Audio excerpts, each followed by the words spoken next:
Uşaq tərbiyə edən valideynlərə tövsiyəm budur ki, uşaq evdə ata-ananın qəzəbli sifətini, qəzəbli səsini görməməlidir və görməməlidir.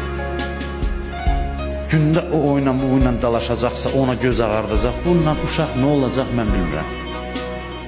Nə olacaq, bu uşağın axırı necə olacaq bilmirəm. Allah lütf eləsin gərək ki, o necəsə, o qışqırıq, bağırıq, dava, qırğın olan evdə, hamıya qəzəbli olan evdə nə böyüyəcək, hara gedib çıxacaq o uşaq, mən bilmirəm.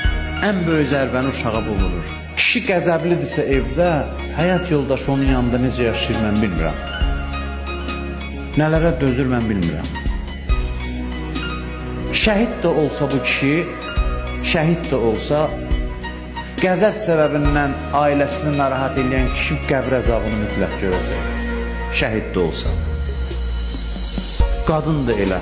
Vay o gündən ana evdə əsəbi olar. Ana xüsusilə önəmli məsələdir bu məsələdə. O ailədə nə aramlıq olacaq, nə mühit olacaq. Ana bütün günü qəzəblənirsə, uşağın vücuduna hopacaq və qəzəb çətin olacaq onu çıxartmaq.